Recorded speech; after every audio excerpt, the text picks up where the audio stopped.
siapa-siapa dari kalian kalau lihat namanya kemungkaran, mau kecil maupun besar, lakukanlah atau rubahlah kemungkaran tersebut. Dijawab sama ulama, siapa yang bertugas untuk merubah kemungkaran tersebut dengan kekuatannya tersebut?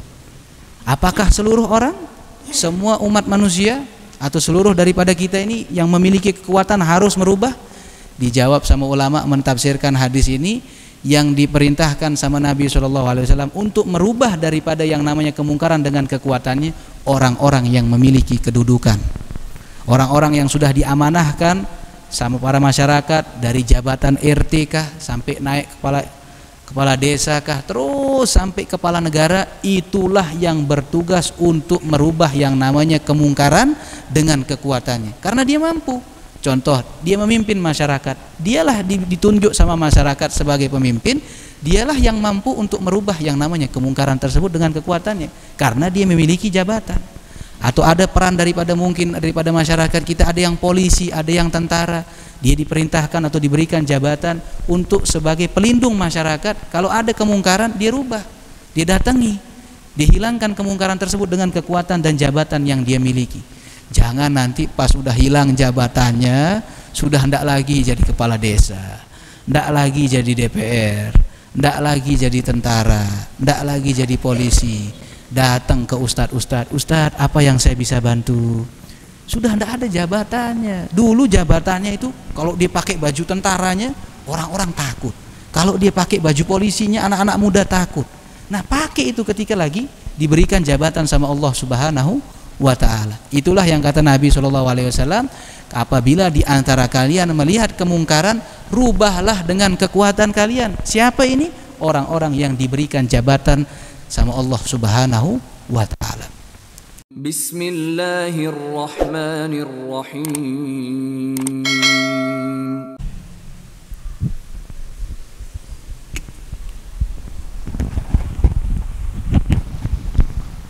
Assalamualaikum warahmatullahi ta'ala wabarakatuh.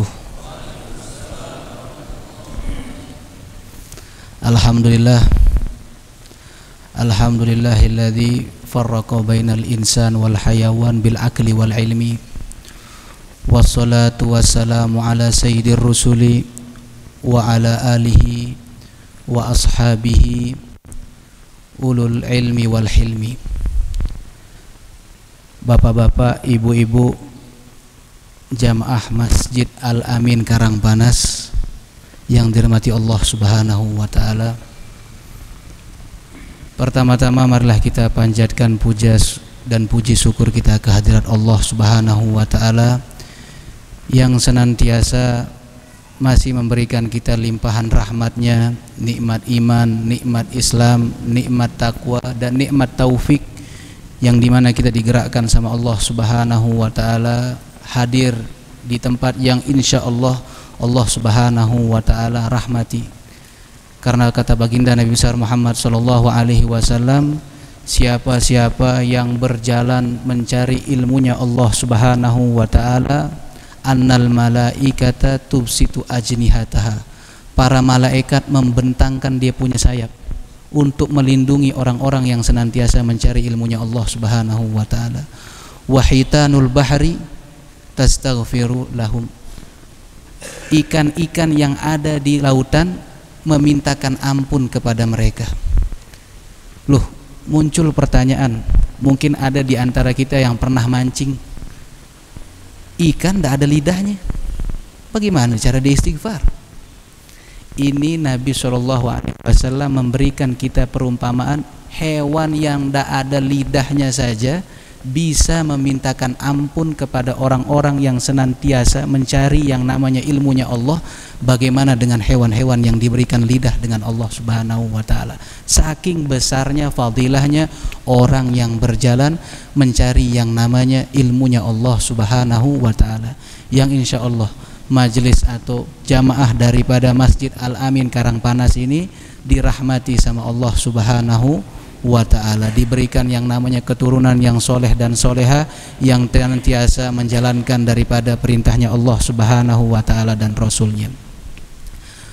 Bapak-bapak, ibu-ibu yang dirahmati Allah Subhanahu wa ta'ala, Pada malam hari ini kegiatan rutinitas Bapak Ibu yang biasanya diisi oleh Ustadz Hasan akhina, saya punya kakak, tidak bisa berjalan seperti biasanya karena beliau ada halangan. Dan seperti bagaimana yang disampaikan, karena beliau ada halangan, saya pun sebagai adiknya dimintakan ganti pada malam hari ini saja.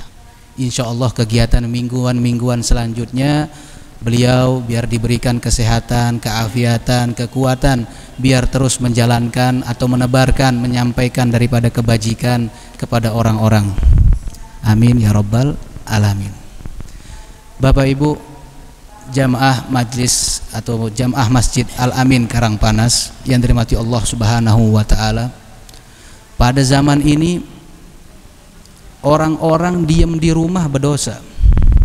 Orang-orang di dapur berdosa. Orang-orang duduk ngopi di rumahnya berdosa. Orang-orang lagi asik kumpul sama keluarganya berdosa. Loh kok bisa? Sekarang yang namanya orang-orang kafir, dia tidak berhenti untuk menghancurkan yang namanya generasi-generasi umat Islam. Dengan yang tadinya mereka berperang satu sama lain, dia ciptakan segala sesuatu apapun caranya untuk menghancurkan umat Islam dari dalam. Apa yang mereka ciptakan? Mereka ciptakan kecanggihan-kecanggihan yang dimana menggampangkan orang-orang untuk melakukan maksiat kepada Allah Subhanahu wa ta'ala. Mulai masuk sekarang di rumah-rumah kita internet. Mudah yang namanya mengakses internet, yang di dalamnya dipermudah kalau kita pengen melakukan keburukan, tapi juga dipermudah kalau kita pengen melakukan kebaikan. Dulu orang-orang zaman dahulu, mungkin di zaman saya punya orang tua mungkin, yang dimana orang-orang heran kalau kemasukan TV di dalam rumahnya. Sudah ketakutan karena nanti ada tontonan-tontonan yang tidak baik. Sekarang bukan TV-nya lagi yang ditakutin sama orang-orang, tapi sekarang apa saja yang pingin dilihat sama orang-orang sudah bisa diakses atau dilihat melalui handphone yang sangat kecil. Bahkan yang namanya tadinya wifi atau internet tersebut cuma ada di warung internet atau warnet, sekarang sudah masuk ke dalam rumah-rumah kita. Kemudian anak-anak generasi zaman sekarang yang kecil-kecil habis pada rusak sibuk yang namanya main game. Tanpa sadar orang tua kita zaman sekarang yang generasi now atau generasi zaman Z katanya, yang bilang katanya ini bentuk kasih sayang kami kepada anak-anak. Temannya soalnya pakai HP, kalau ndak dibeliin HP nanti geledarin pintu, ndak mau ngaji, ndak mau sekolah. Akhirnya apa? Dikasihlah HP. Tanpa sadar orang tua tersebut tidaklah memberikan yang namanya kasih sayang, tapi itu bentuk kebencian sosok orang tua kepada anaknya. Mengapa demikian? Secara tidak langsung orang tua merusak daripada yang namanya akal anaknya sendiri. Sudah diteliti sama para ulama anak kecil atau para ilmuwan, diteliti anak kecil dari kecil kalau terlalu sering memantau yang namanya handphone, dengan cahaya handphone tersebut bisa merusak matanya, bisa merusak otaknya. Makanya anak-anak zaman sekarang lama loadingnya, diajak ngomong lama, sekolah susah paham. Akhirnya diciptakanlah sama pemerintah zaman sekarang tidak ada orang yang tidak naik, semua orang sekolah naik. Zaman dulu susah orang naik, pengen naik kelas harus benar-benar belajar, tapi sekarang enggak. Melihat apa? Kemerosotan anak-anak zaman sekarang di dalam belajarnya sudah dirusak terlebih dahulu sama orang-orang yang ada di rumahnya. Capek-capek guru-gurunya ngajarin di sekolah, di rumah dirusak sama orang tuanya sendiri. Inilah yang banyak atau sekarang yang lagi menjamur di masyarakat kita. Makanya kata Allah Subhanahu wa ta'ala, kita diperintahkan yang namanya amal ma'ruf nahi mungkar tersebut pertama kepada diri kita, menjaga diri kita daripada yang namanya api neraka tersebut. Pertama yang kita diperintahkan diri kita dulu, baru kemudian keluarga kita. Apa kata Allah Subhanahu wa ta'ala? Ku anfusakum wa ahlikum naro. Jagalah diri kalian daripada yang namanya panasnya api neraka dan keluarga kalian. Bukan orang lain yang kita disuruh jaga, tapi keluarga kita dan diri kita terlebih dahulu. Tapi sekarang kita sudah secara perlahan tanpa tidak sadar merusak generasi-generasi keturunan kita. Tidak ada lagi, hampir tidak ada anak-anak yang cinta yang namanya ngaji, pergi yang namanya hadir baca Iqra, hadir TPA. Tempat TPA mulai sepi, tempat TPQ mulai sepi. Kemana? Sibuk anak-anak kecil kumpul main game sekarang. Sibuk main game. Bahkan kadang di gang-gang dia tidak sadar, jalan sambil ngelihat HP, terus ngelihat HP, tidak sadar. Lewat orang tua tidak ditegur, lewat Pak Ustadz tidak ngucap salam. Tidak ada hormatnya lagi sama orang tua. Kemerosotan pada zaman sekarang. Makanya yang namanya amal ma'ruf nahi mungkar itu tidak memandang siapapun dia. Semua diwajibkan untuk melakukan yang namanya nahi mungkar, amal ma'ruf. Bertanya para sahabat, kata para sahabat bertanya, walaupun kita tidak melakukan dia ya Rasulullah, saya ini tidak melakukan amal ma'ruf itu. Saya suka main HP juga di rumah, tapi saya larang orang lain untuk melakukan main HP. Saya masih suka menggibah orang, tapi saya larang orang untuk menggibah. Saya suka melakukan kadang dosa-dosa kecil yang lainnya, tapi saya larang orang lain untuk melakukan dosa kecil tersebut. Apakah tetap kita harus melakukan amal ma'ruf nahi mungkar tersebut? Apa kata Nabi SAW? Qala Nabi SAW, muru bil ma'ruf wa illam ta'malu bih. Lakukanlah kebajikan walaupun kalian tidak melakukannya. Jadi sekarang ada kita bapak-bapak, ibu-ibu punya handphone. Gunakanlah handphone yang kita miliki itu untuk menebar kebajikan. Buat status-status tentang kebaikan, kata-kata mutiara, ada Ustadz Fulan ceramah, kutip ceramahnya, masukin dalam status. Nanti kan kawan-kawan kita di HP mulai ngeliat tuh. Awal-awal mungkin, aduh Ustadz lagi ceramah statusnya, ceramah lagi. Tak apa-apa.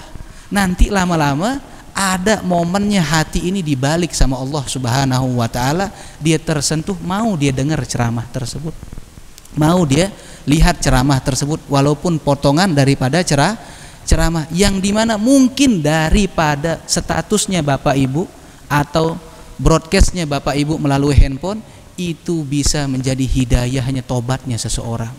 Tadinya kita hanya sekedar masang misalkan videonya Ustadz Abdul Somad, misalkan pasang status sedikit, kawan kita melihat yang tadinya tidak rajin ngaji, gara-gara kesentuh sama kata-katanya Ustadz Abdul Somad, dia rajin naik ke masjid, rajin melakukan atau hadir yang namanya majlis taklim. Bapak Ibu yang buat status ikut dapat pahala. Selama dia melakukan kebaikan, kita diberikan pahala tersebut. Kemudian apa kata lanjutan hadis dari Nabi SAW? Wanhau anil munkar wa illam tantahu anhu kullihi.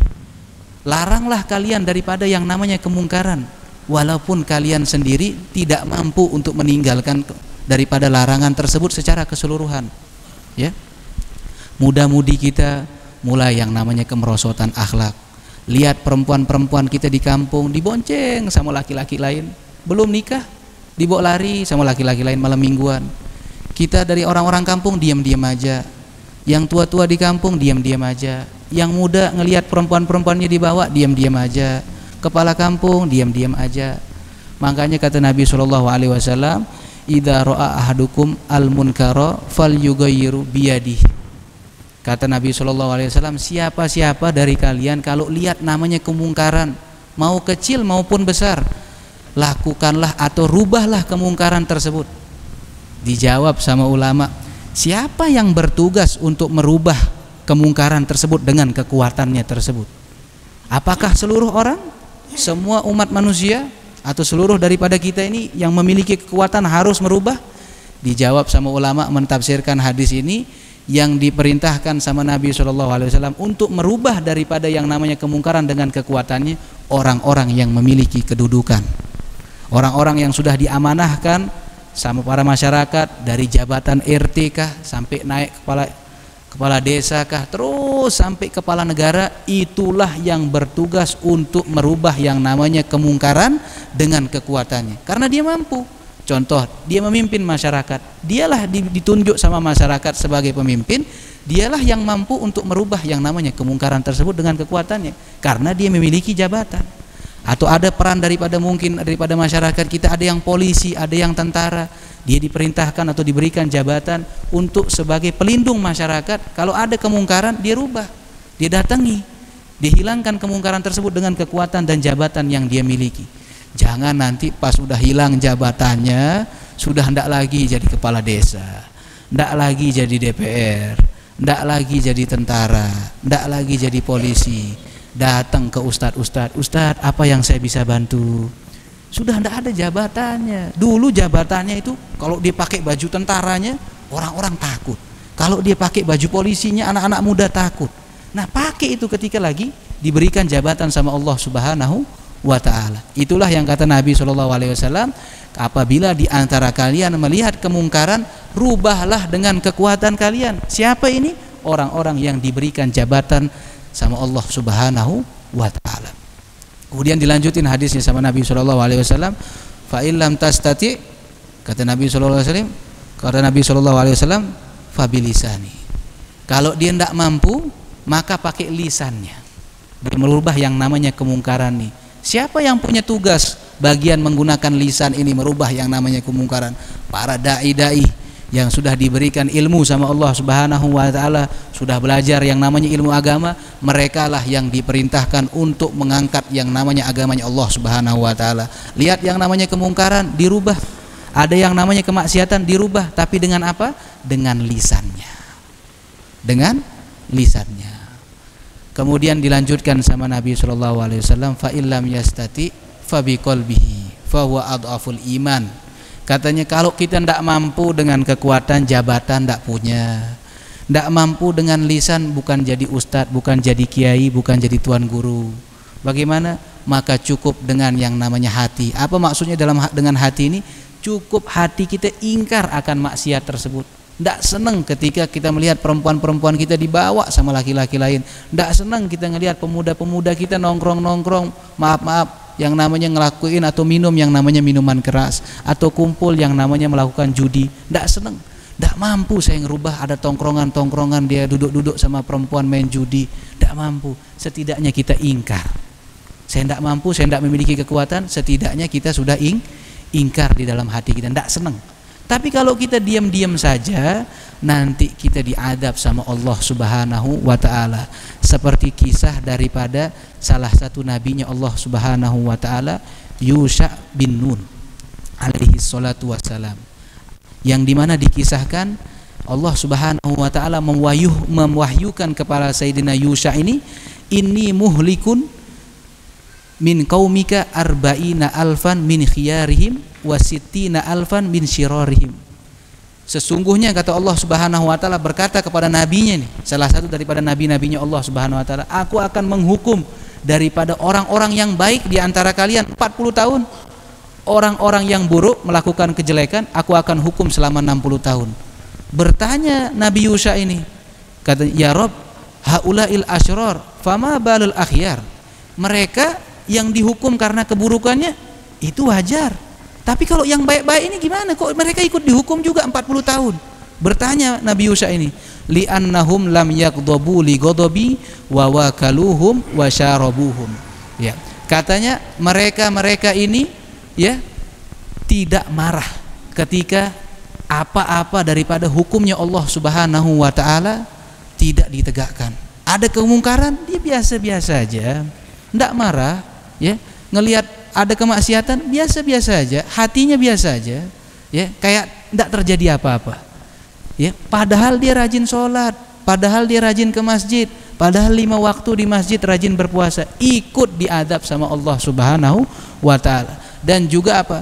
Mereka ikut duduk bersama orang-orang yang tidak baik tersebut, ikut minum bersama mereka, yaitu ikut makan minum bersama mereka. Seakan-akan apa? Mereka itu yang orang-orang yang melakukan keburukan itu tidak ada salah, tidak ada salahnya, tapi kita seakan-akan biasa-biasa aja sama mereka. Makanya nanti katanya Amirul Mukminin Umar bin Khattab radhiyallahu anhu yaqul, sayati 'alan nas zamanun yakunu salihum fihi huwa man la ya'muru bil ma'ruf wa la yanha 'anil munkar. Katanya nanti bakal datang satu zaman, dahulu Sayyidina Umar pernah ngomong, apa katanya? Bakal datang satu zaman yang dimana orang-orang soleh tidak mengajak kepada kebaikan, orang-orang soleh tidak melarang kepada yang namanya keburukan. Ya, ini kita sekarang hampir berada di zaman itu. Orang-orang soleh sudah diam, tidak mau lagi ikut campur. Lebih baik kita diam dah di rumah, cari selamat, kata mereka. Padahal dengan diamnya mereka, itulah yang menyebabkan daripada merajalelanya kemungkaran. Na'udzubillah min dzalik. Bapak Ibu yang dirahmati Allah Subhanahu wa taala, mirip dengan perkataan Sayyidina Umar yang tadi, Sayyidina Ali karamallahu wajhah pernah berbicara kalimat yang mirip-mirip juga dengan seperti itu. Apa katanya Sayyidina Ali? Ya'ti 'alan nas zamanun yakunu munkaril munkar fihi aqallu min usyrin nas summa yadhhabul usyur ba'da dzalik fala yabqa ahadun yankuru munkara. Katanya nanti bakal datang yang namanya satu waktu, satu zaman, orang yang mengingkari akan kemungkaran cuma 1/10 dari manusia. 1/10 dari manusia. Kemudian bakal datang nanti satu zaman, tidak ada lagi orang yang ingkar kepada kemungkaran. Orang mabuk dibiarin, orang zina dibiarin, ya. Perempuan-perempuan main sama laki, duduk-duduk nongkrong-nongkrong dibiarin. Kafe-kafe dibuka, tempat tongkrongan dibuka, tempat mabuk-mabukan dibuka, biarin. Bakal datang nanti satu zaman yang seperti itu. Tapi alhamdulillah, semoga kita ini setidaknya hidup di zaman yang usyur minan nas, ya, masih mengajak orang-orang kepada kebaikan dan mengajak orang untuk meninggalkan yang namanya kemungkaran. Jangan sampai nanti kita ditakdirkan hidup, jangan sampai daripada ada generasi kita hidup di mana di zaman tidak ada lagi orang peduli yang namanya kemungkaran. Tidak ada orang peduli yang namanya kebajikan. Yang ada orang nafsi-nafsi, tak peduli satu sama lain. Na'udzubillah min dzalik. Inilah yang dilakukan sama orang-orang kafir zaman sekarang, Bapak Ibu. Ya, mereka masuk menghancurkan Islam dari dalam, mereka porak-porandakan agama Islam dari dalam. Mereka tidak mau mengotori atau menghilangkan nyawa-nyawa daripada mereka, tidak mau lagi dia perang. Biarin orang-orang Islam perang satu sama lain. Biarin mereka saling bunuh satu sama lain. Mereka tebar yang namanya fitnah-fitnah melalui kecanggihan-kecanggihan yang dia diberikan sama Allah Subhanahu wa taala, tapi bukan untuk kebaikan, untuk menghancurkan yang namanya agama Islam. Apa kata Allah Subhanahu wa taala? Walan tarda ankal yahudu walan nasara hatta tattabi'a millatahum. Katanya yang namanya orang Yahudi, orang Nasrani, dia tidak bakal ridho sama kalian. Tidak ada ceritanya kita berteman sama orang Yahudi.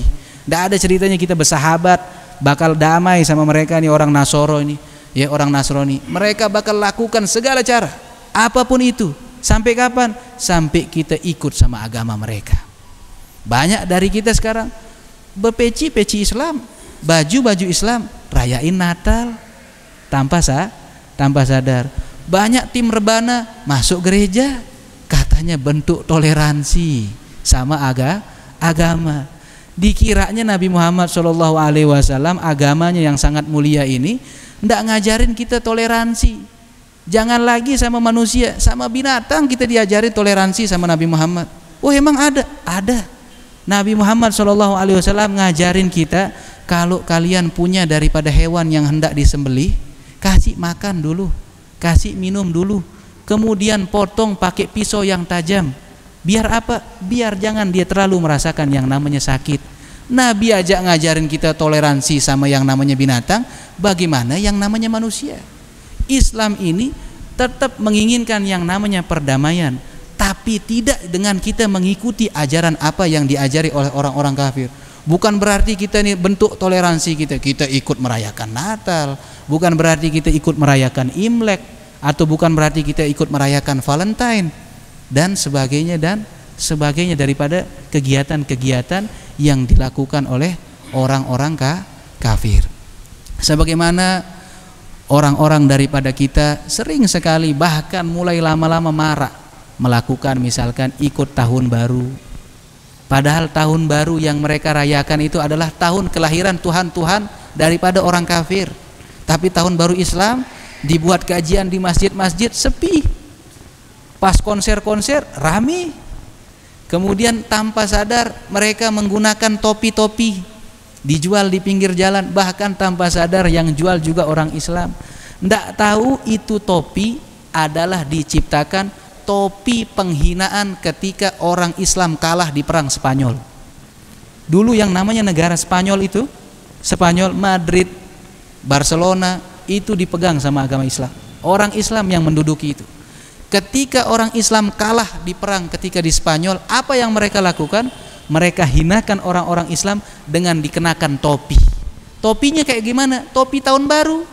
Topi yang tahun baru anak-anak kita pada make, ponakan-ponakan kita pada make, saudara-saudara kita yang masih kecil pada make, tiup-tiup trompet.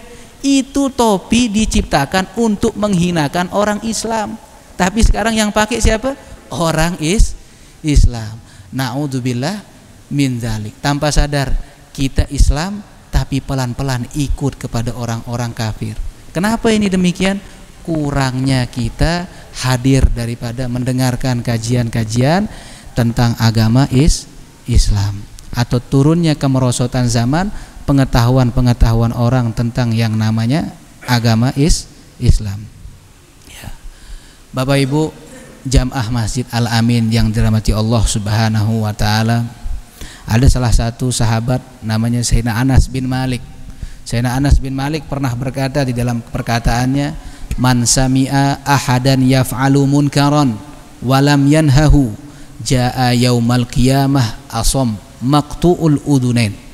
Katanya siapa-siapa yang dengar saudaranya melakukan kemungkaran, si fulan mabuk di ujung jalan, si fulan anak perempuannya dibawa lari, si fulan melakukan yang namanya perbuatan-perbuatan buruk, nanti kelak di hari akhir dia akan dihukum sama Allah Subhanahu wa taala. Datang ketika dia tidak mau melakukan atau menghilangkan kemungkaran tersebut, dia dibangkitkan sama Allah Subhanahu wa taala dalam keadaan tuli, tidak dengar. Dikasih tahu, Pak Kepala Desa, itu ada anak-anak muda pada mabuk.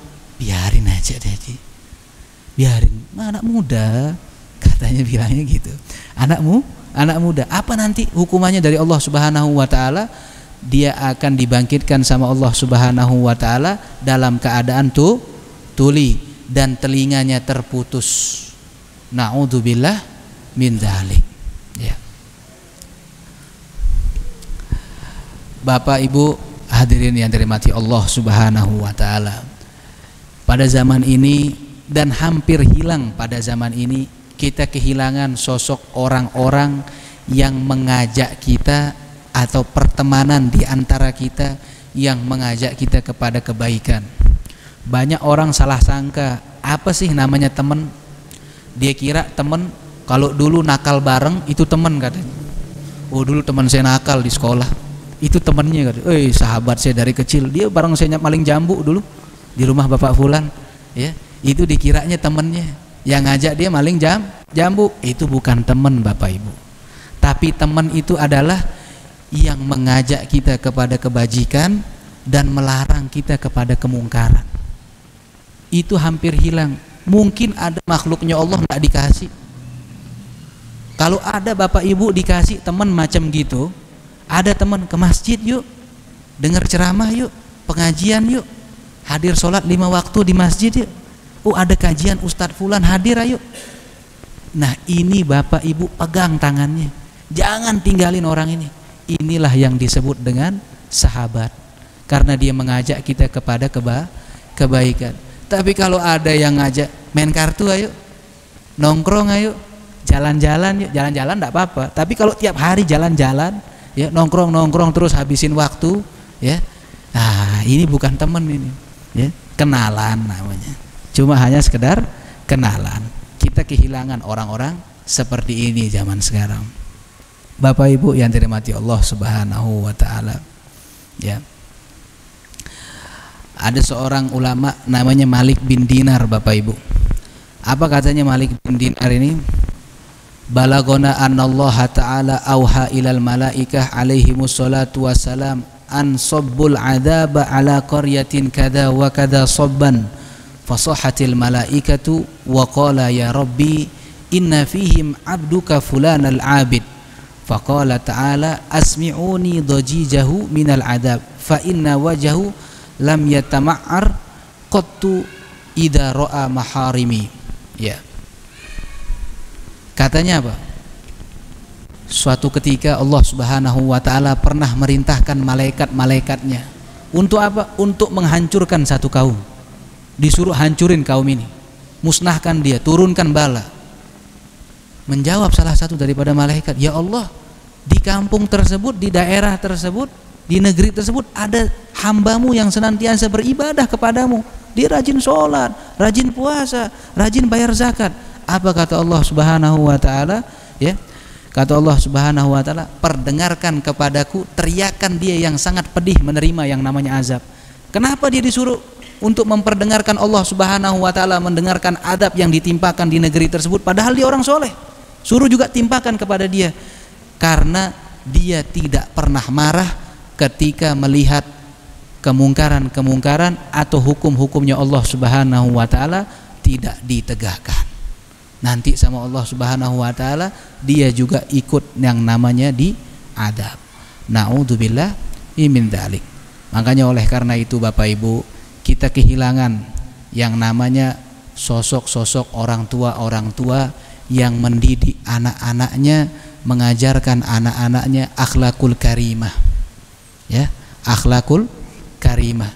Biar yang namanya generasi-generasi muda yang kita takutkan sekarang udah banyak pada dirusak yang namanya teknologi, ya. Kita kehilangan orang tua yang seperti itu. Semoga Bapak Ibu yang ada di sini termasuk daripada orang tua yang sangat menjaga anak-anaknya, tidak mau daripada keluarganya tersebut, ya, terkotori atau rusak sama lingkungannya.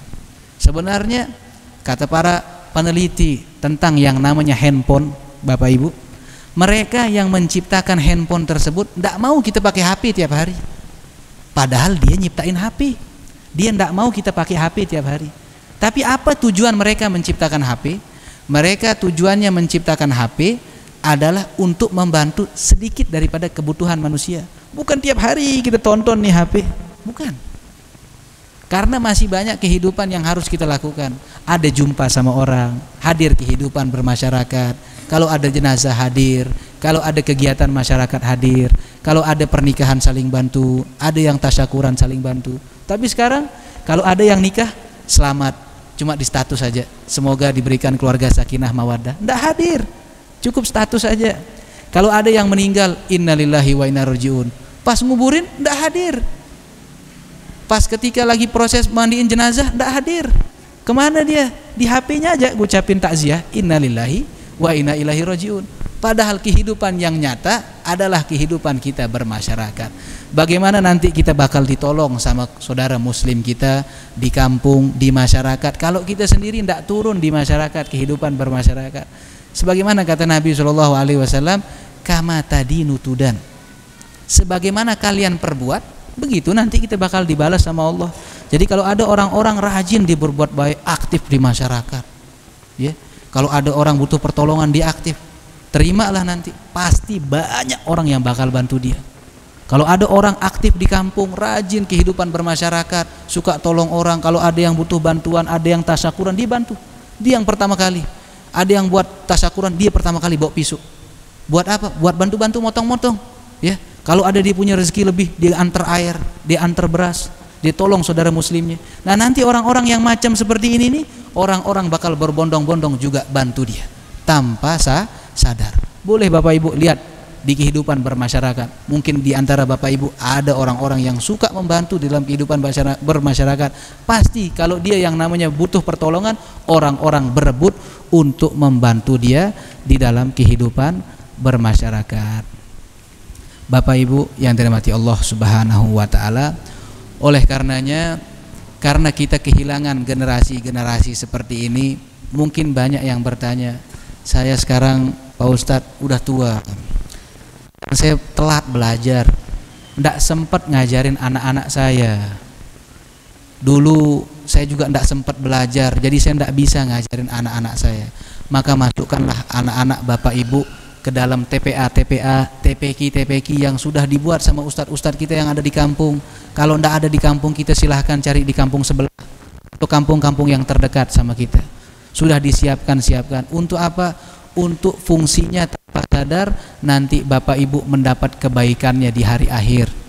Ketika kita sudah tua, ada anak yang bakti kepada kita. Ketika kita tiada, ada anak yang doain kita. Ketika kita udah tiada, itu anak kalau terus berbuat baik, pahalanya terus ngalir kepada kita. Gara-gara kita masukin, kita punya anak ke TPA, dia bisa sholat, bisa ngaji. Gara-gara sebab orang tuanya masukin dia ke tempat ngaji tersebut, akhirnya apa? Selama itu juga Allah Subhanahu wa Ta'ala merintahkan malaikatnya untuk catat pahala buat orang tuanya. Karena orang tuanya inilah menjadi perantara kebaikan seorang anak tersebut. Bayangkan, satu huruf kita baca Al-Quran, Allah sudah hitung pahala jadi 10. Satu huruf. Bayangin anak Bapak Ibu bisa baca Quran, setiap hari dia ngaji. Bapak Ibu yang ndak ngaji tetap dihitung pahalanya. Gara-gara siapa? Gara-gara sudah masukin anak ke tempat ngaji. Oh, apakah anak saya harus jadi ustadz? Apakah anak saya harus jadi kiai? Apakah anak saya harus jadi tuan guru? Ndak harus Bapak Ibu. Setidaknya anak kita, keturunan kita tahu hukum tentang bagaimana dia bersama Allah Subhanahu wa Ta'ala. Cukup tahu bagaimana cara dia bersuci, cukup tahu bagaimana tata cara dia sholat, cukup tahu bagaimana cara dia puasa, cukup tahu bagaimana cara dia bermasyarakat, menghormati orang tuanya. Itu dah cukup. Ada anak Bapak Ibu, saya punya anak, Masya Allah, terampil di dalam menjahit, sekolahin enggak apa-apa, biar jadi tukang jahit yang handal, kalau bisa jadi desainer. Biar apa? Ciptain pakaian-pakaian yang bagus buat umat Islam, kasih baju-baju yang murah buat umat Islam, ngebantu orang-orang, pakaian-pakaian yang bagus, yang sopan. Anak saya Masya Allah belajarnya rajin, ada kemungkinan bisa jadi dokter, sekolahin, bagus. Biar apa? Dokter-dokter di rumah sakit itu adalah orang-orang yang mengerti agama Islam. Tadi sudah belajar di TPA, sudah tahu bagaimana cara yang namanya kebaikan, bagaimana tata cara dia sholat. Sekarang dia jadi dokter. Akhirnya dokter-dokter yang duduk di rumah sakit adalah orang yang ngerti agama. Fungsinya apa? Kalau ada orang Islam sakit, dia bantu. Jangan orang Islam sakit makin disusahin. Orang Cina Bapak Ibu, ini orang yang beda agama sama kita. Di setiap daerah di Indonesia, mereka ciptakan kumpulin uang buat rumah sakit. Fungsinya apa? Kalau ada orang Cina sakit, dia bantu. Ada orang Cina tidak mampu bayar rumah sakit, dia bantu. Tapi kalau orang Islam bagaimana? Ada orang Islam sakit, makin disusahinnya. Yang tadinya tidak butuh impus, diimpus. Yang tadinya apa? Tidak butuh obat, disuruh kasih obat. Tidak butuh yang namanya rawat inap, disuruh rawat inap. Biar apa? Biar bayarnya mahal. Ini orang-orang Islam kalau dia tidak ngerti agama. Tapi bayangin, anak-anak Bapak Ibu yang tadinya bisa jadi dokter, bisa jadi arsitek, bisa jadi yang namanya pilot, atau sampai jadi menduduki kedudukan di negara, tahu namanya ilmu agama, bakal terimalah yang namanya Indonesia ini sejahtera. Tidak ada orang susah, tidak ada orang kelaparan, tidak ada orang susah yang namanya kesehatan. Kenapa? Yang duduk di parlemen negara tersebut orang semua ngerti agama, dia pernah belajar agama. Tapi kalau dia tidak ngerti agama, bahaya. Nanti uang negara dia pakai apa? Buat panggung-panggung maksiat, untuk menghibur masyarakat katanya. Tanpa sadar di negeri tersebut kelaparan. Tapi kalau orangnya tersebut yang duduk di parlemen itu ngerti agama, ada uang turun dari negara, dia bagikan masyarakat yang butuh. Orang yang butuh yang namanya gas, bantuan tabung gas, dia bantu. Butuh bantuan yang namanya beras, dia bantu. Butuh bantuan kesehatan, dia bantu. Tapi kalau yang megang kedudukan kenegaraan ini orang yang tidak ngerti agama, lain tempat disalurin uangnya. Dia salurin uang tersebut bukan pada tempatnya. Sudah habis waktu.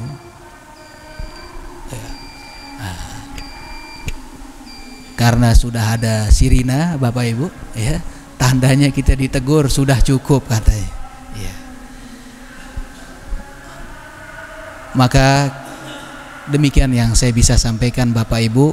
Lebih kurangnya saya mohon maaf. Kita tutup majelis ini dengan sedikit kita sama-sama membaca doa. Bismillahirrahmanirrahim. Alhamdulillahirabbil alamin. Hamdan yuwafi ni'amahu wa yukafi mazidah. Ya Rabbana lakal hamdu kama yanbaghi li jalali wajhika wa 'azimi sultanik. Subhanaka la nuhsi sana'an anta kama asnaita ala nafsik. Falakal hamdu hatta tarda wa lakal hamdu idza radit. Rabbana hablana min azwajina wa dzurriyyatina qurrata a'yun waj'alna lil muttaqina imama. Rabbana hablana min azwajina wa dzurriyyatina qurrata a'yun waj'alna lil muttaqina imama. Allahumma rzuqna imaman adilan baran li riayatihi ya rabbal alamin ya rabbal alamin ya rabbal alamin. Allahumma rzuqna zurriyatan solihatan ta'an li amrillahi ta'ala ya arhamar rahimin. Wa sallallahu ala sayyidina Muhammadin wa ala alihi wa sahbihi wa sallam walhamdulillahi rabbil alamin.